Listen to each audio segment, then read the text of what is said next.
Hi friends, welcome to episode 136.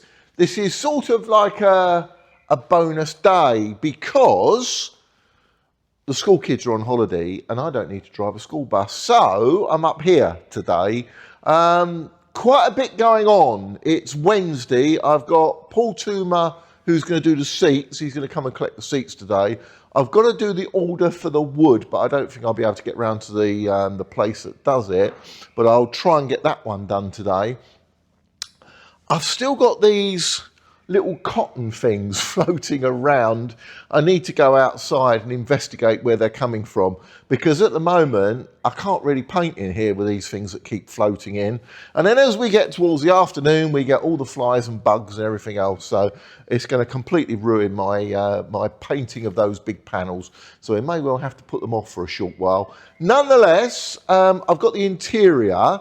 I might not be able to do the seat plinth, but I'd like to do it. I think that's what I aim to do it. But if I start on it, it kind of restricts what I can do inside the bus. So first thing I'm going to do today, shove the kettle on and contemplate what I'm going to do first. See you in a minute. Right, let's kick off with that disaster from the bank holiday weekend. Everything went well. If you watched the last episode, you'll know that everything went well until I got to do, or towards the big panels, which I left right at the very last minute. And the reason for that is I need to leave the large panels to last, because I need to sit them on the trestle tables to dry. Unfortunately, these little floaty things came along and decided that they wanted to take up residence in the barn. I mean, literally by the 100. So a big problem with them. In this picture, by the way, the big furry thing on the right hand side, that's actually my microphone. And the little thing on the on the grey bit, this is one of these little furry things. I don't know what they are, but they came in great quantity. So I decided to go in search and try and find what they were. So those little spores that were landing in the shed just now clearly didn't come from here, because I can't see any evidence of anything that would have come out of these. This appears to be wheat, I think, so it might be barley or something, but anyway, I am no farmer, but it does look really beautiful, I must admit. But yes, something was floating out of this. There was this white spores. Loads and loads and loads of white spores. Anyway, it's absolutely beautiful. There we go. The Essex countryside. How gorgeous is that? There we go, friends. I think it's fair to say, after rubbing all those panels down on Monday, after the little disaster with the spores, that now is not really the right time to be painting them. I'm going to hold off until this heat wave has disappeared. Right at the very far end there, you'll see a panel. I'll come to that in a minute. You can just about see it peeking in at the very far end. So these 4 panels plus the one at the end were those that were really sort of heavily affected. And like I said, it just all happened in the afternoon. So I think if we are going to paint these, we need to really hit them in the morning. So we need to get them out of the way, because they have to sit in the middle of the shed on trestles to dry. Anyway, so there we are. This one, by the way, this panel is the one that goes over the platform, which has come up really nicely, and it escaped any nasties that came in the shed. So what I do is, as you've seen before on these, I shove all this stuff up the back, and it's a little bit less prone to sort of getting sort of dust and mites and all the rest of it all over. So this one survived quite well. So this one probably, apart from a little bit more work I need to do just underneath the platform area, or the platform ceiling as it were, this one can go back in. But then there's this one. Now unfortunately this picture, I do accept, is not very good. It doesn't show the actual problem, but there was quite a lot of those spores, little bits of floaty things that landed in it, and it was a bit of a sort of touch up. Do I bother to respray it? Do I try and you know, polish it out. I don't know, polishing it out is going to take longer. So I decided in the end finally just to rub the whole thing back down again, and then once we spray these big panels we'll do that one together. So yeah, those 5 panels probably going to get done in a week and a half, maybe 2 weeks time. But hopefully the really nice weather that we're having, hopefully it's not as hot as it's going to be in 2 weeks time, and we might get a chance to have a go at this. Right, so there we are. So let's move on to the rest of it, shall we? Right, so now is not the right time to do spraying, is it? But this is the near side rear wheel arch, and this one has been a real pain in the backside, unfortunately. Every time I sprayed it, it would just react. There was a reaction just down the bottom there in the corner, and I'd clean it off, rub it down, clean it off, and respray it, and whoomp, off it comes again, and it's a reaction. So I know you're not going to see this, but I'll give you a run through what I think the potential problems are. But this is a bit of a blockage. I'll do in a minute. I think we'll go through a couple of the other little blockages, just to bring you up to date with where we are. But I am trying to push on with everything to get this done. But anyway, also, by the way, excuse the amount of that masking paper that's just all over the place. It is, as you know, I don't like to throw anything away, and I just don't like to use masking paper, brand new masking paper, unnecessarily. I've got a hell of a lot of it in there in rolls, but I basically, once that masking paper's given up, it will go in the bin. So anyway, with that said, let's get on with this little problem. Right, this has been a bit of a pain in the backside. Not only did I have problems on the weekend with the big ceiling panels for here, once it got quite warm and all the bugs came out of the field out there, this is a different problem. This one, for some peculiar reason, every time I put paint on it, it reacts. Only thing I can trace it back to is that area there I used in the winter time for doing the Rexine panels. And in addition, when I was putting the panels back on outside here, I used a spray adhesive to put these little pads back on that stop the drumming between the vehicle framework and the external panel. And I went along here with basically the glue. There was nothing in here. This was empty, so it didn't really make much odds. Most of this was covered apart from bits down there. So what I think has happened is where the glue has landed on the panel, it's reacting with the paint. So I've gone a little bit heavy with it, as you can see down there, to get rid of the worst of it. So I'm hoping that the next coat of paint I should get rid of it. I'm going to put a panel wipe across the top, which hopefully might remove a little bit more of the contaminants. But this is definitely some form of weird contaminant, which is repelling the paint. And it looks bloody awful. Now, in fairness, all of this is covered by a seat. So you're never going to see it, but I'd like to get it right. This one, perfect. No problems at all with this one.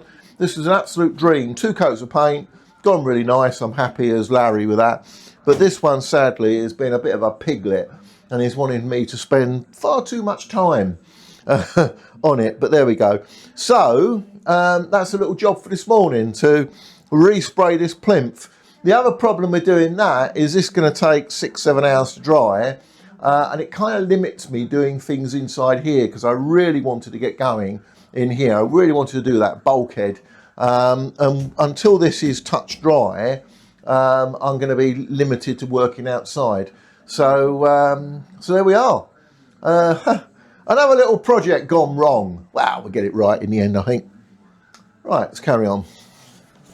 Yeah, unfortunately, after I ran this, I decided not to progress with spraying, just leave the spraying out this weekend. So give me a chance to get on with that bulkhead in the end. I'll see that in a minute. Just down on the corner there, you might notice there's a little bit of freckling at the bottom of the paint. That actually sits underneath the floor. There's a panel little wooden piece that runs along there, and it hides it completely. So that has, over the years, I suppose, become pitted and rusted and what have you. I'm not going to bother filling that because you're just not going to see it. All you see really is the stuff above where all that horrible pitting is. So anyway, something else good that's happening is finally those seats are going to be collected. And speaking of which, here they are, sitting outside the barn. I must have walked about 10 miles, at least it felt like it, carrying them from the back of the shed to the front of the shed, all ready for Paul Toomer, who's got the unenviable task of refurbishing these seat cushions. Yeah, they haven't seen the light of day for at least, must be over 30 years. They've sat in the barn, in the corner of the barn by the RT. Yeah, you know, it's not just flying pollen and flying bugs that cause a problem. I've also had mice in the shed as well, and they've made this their home. So some of them have got nibbled away, others I haven't bothered with, but there was one at least that had been nibbled away at. Right, so here we are. Here is Paul Toomer collecting the seats for the RT. So basically on cue, so well done, Paul. I'm really pleased for that. He's going to take him a short while because he's got a hell of a lot of work to do on these. The moquette, you can see the moquette's laying on the floor in a large bag at the side there. They're going to have all new foam and all their new edges are going to be done. He's going to do leather, and the Rexine at the back of the panels is going to be done. He's also taken one of the Rexine panels that I couldn't get on with. I tried really hard to get this Rexine panel to work, the one at the front upstairs that sits on the very front bulkhead. I just couldn't get it to work. So I've given it to him, and he's suggested that the Rexine that I was using wasn't flexible enough to do some of these really severe corners. So he's going to try. It won't be the same Rexine, unfortunately. So he suggests that it's going to be something else. So there will be a difference on the front bulkhead of the RT. Oh, I don't know, what else can you do? So anyway, there are the seats. The scuttles, he likes to call them the scuttles, are missing.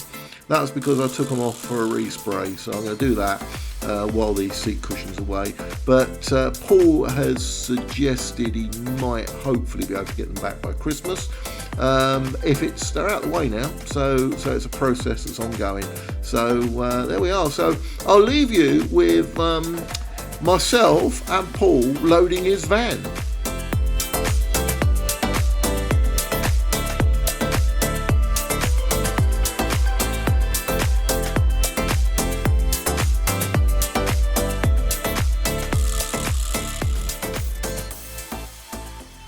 Hold on, there's one missing. No, this one didn't get left off, but this one did go in the van with Paul. This seat is one of the bench seats, and there's two of them, obviously. There's one on the near side, one on the off side. Yeah, actually, the bench seats are a pain in the backside, aren't they?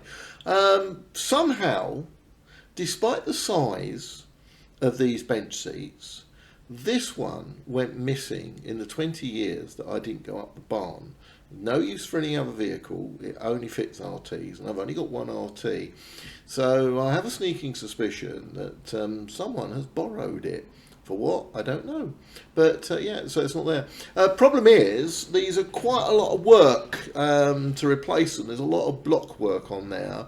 And I've been in contact with somebody, I won't mention their name here, who is very kindly going to send me one from his collection. So what we're going to do is we're going to send it direct to Paul Toomer, and then he's going to build that one back up. So hopefully we get all the bench seats back again. So yeah, a bit of a shame. As I say, something like that isn't going to grow legs and walk out the barn. Those of you who are familiar with what went on a few years back, I decided after I lost a lot of stuff in that shed to remove everybody else's vehicles apart from 1804, which is mine. Not mine, it belongs to Peter Figg, apologies. But leave everything else in the shed as mine, and then everything else that wasn't mine I put into shed 2. And there I'm not quite happy now that I'm able to leave all my stuff and not worry about anything going missing. Not that I'm suggesting that anyone in shed 2 is up to any naughty business, but clearly it's people of the past that have moved on and probably didn't respect other people's property as much as the people in Shed 2 do now, because they're fully familiar with concerns over security. So hence the reason why I won't give the location this away as well, because for those same sort of reasons. It's a real shame in this this hobby that we've got people that do like to help themselves to stuff. But there we are. So that is the bit of the missing bench seat saga. So should we go on to something a little bit more positive? I did say I was going to put that bulkhead in, didn't I? I did mention that. On the basis, of course, I wasn't going to spray that wheel arch after I spent part of the morning rubbing the whole thing back down again. But anyway, so here is the here is the front bulkhead, and I think it looks absolutely beautiful. Here I am fitting it.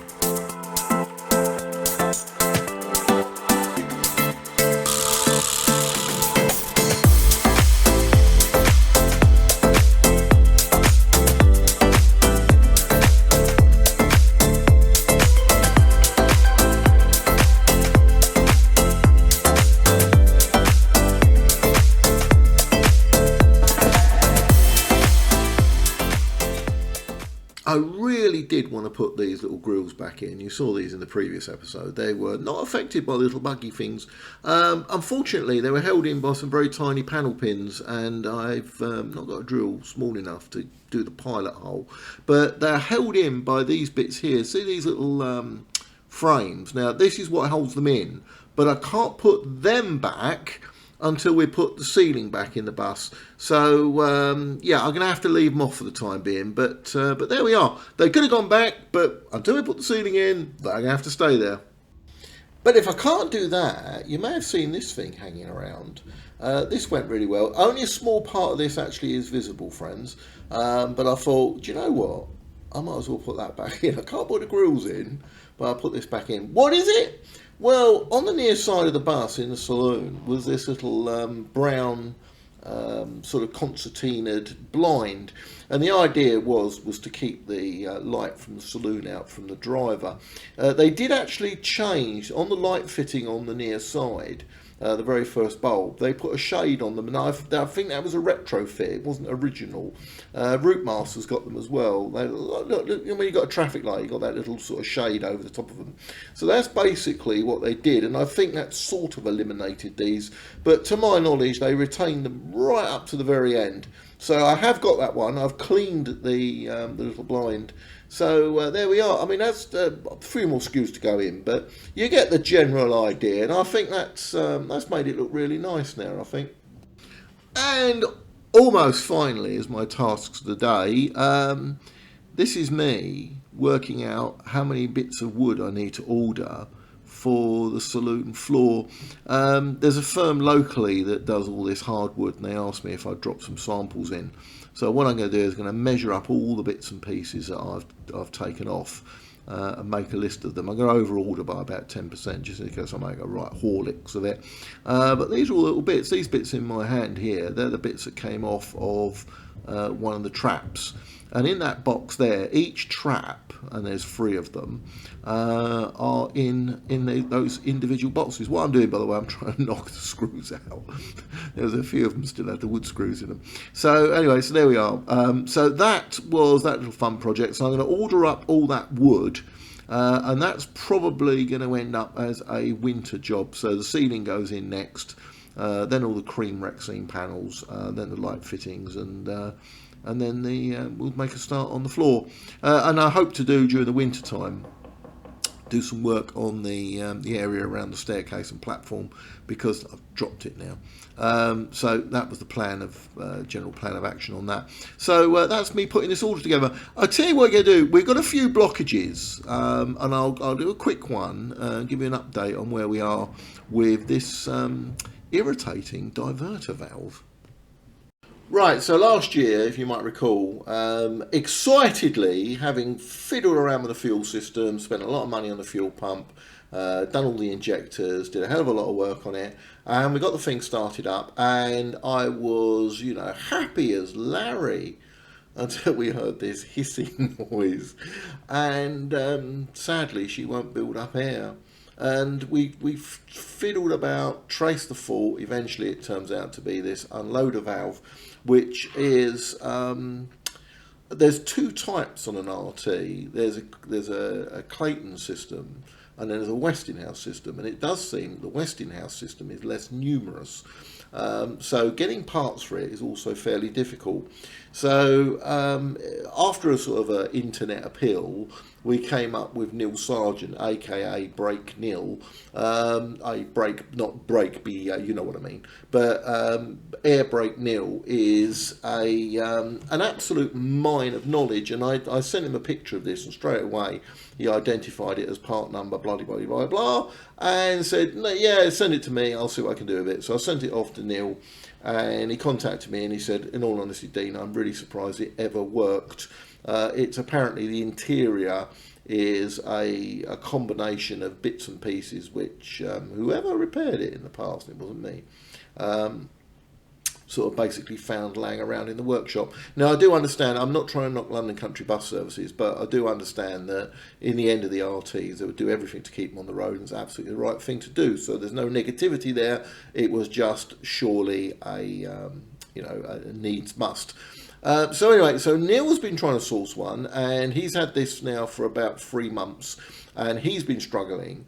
And so we both decided that we would sort of try various sources ourselves. So after a brainstorming session up at the barn, we just, who could help.